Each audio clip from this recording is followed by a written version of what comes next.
Brethren and companions, following my last video message, can I begin by saying how pleased I am to see that the West Kent Emergency Fund is continuing its excellent work, and that an ever-increasing number of members are being supported with financial assistance at this very challenging time. Regarding our community engagement, in addition to the wealth of voluntary activities that you're continuing to undertake for those who need our assistance, I've been personally involved in the presentations on your behalf to executives of NHS trusts and their frontline staff, who could not have been more grateful for the support we have shown them at a time when they've needed it most. You are all truly making a difference. I've been humbled at the correspondence and emails I've received from members who unexpectedly received letters of appointment or promotion during the last week or so. It serves to demonstrate that the eyes of the province are on each and every one of you, and whilst the provincial honours system is, at best, an imperfect science, we continue to strive to do all we can to recognise the wide array of talent we have within our ranks. It is now more than 60 days since the lockdown has been in place, and those of us who either live alone or have been self-isolating have certainly noticed the impact that this has had on our lives. I'm most certainly missing the opportunity of seeing so many of you at our meetings, and have deeply felt the void created by the suspension in Masonic activity, something which is such an important part of our lives, whether in our 20s or our 70s, the end to which may currently seem at best uncertain.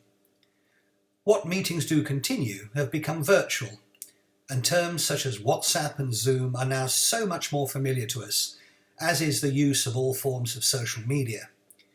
During the lockdown, many of us have taken on new pastimes or activities, or have finally accomplished that long list of tasks we set aside ages ago. One concern I do have is the effect that enforced isolation is having on our mental well-being, whether it be those whose work arrangements have been adversely affected, or those who are living alone and are isolated. I want to ensure that every member is feeling the full benefits of membership of our province, especially our newer and younger members, and that this pandemic has as little adverse effect as possible on member retention. A priority for me during this period of gloom has been to connect with people, either virtually or physically, especially with those in similar situations, or those who are long-term friends.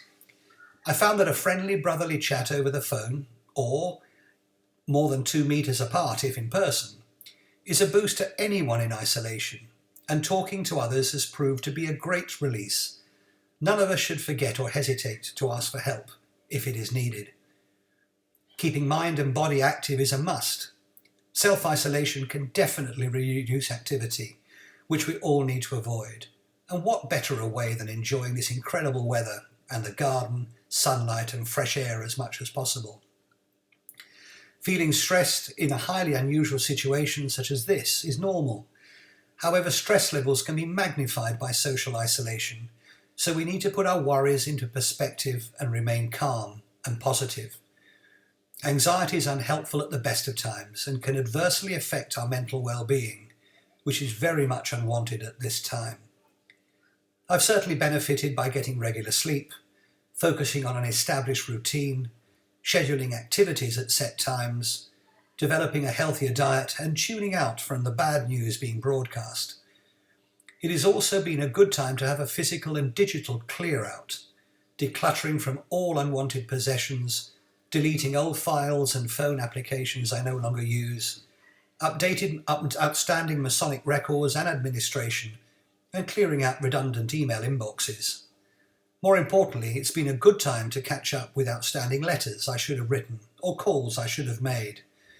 Like many of you, I've also made a point of keeping up to date with current events, but have been equally careful to avoid the relentless wave of negative news which abounds.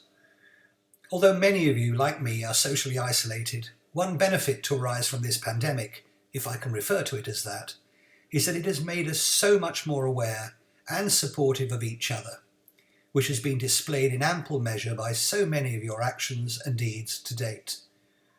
I've spoken to many of you by phone or video conference facilities, and it is evidently clear to me that, although our meetings have been suspended, membership of this cherished brotherhood has not. We are all just as much Freemasons we ever were, and as we will once again be once this pandemic is behind us. We will have demonstrated new ways to be brotherly towards each other, an opportunity to think of others, to put to good use those actions and deeds which have benefited those less fortunate than ourselves, and aid the mental well-being of those that need our care and support now more than ever.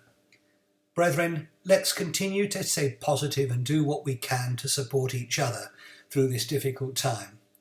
I know that our Provincial Almoner and his team, as well as the West Kent Emergency Fund, are standing by to assist, and look forward to seeing you all again as soon as our meetings can reconvene. Let's stay alert, continue to take care of ourselves and each other.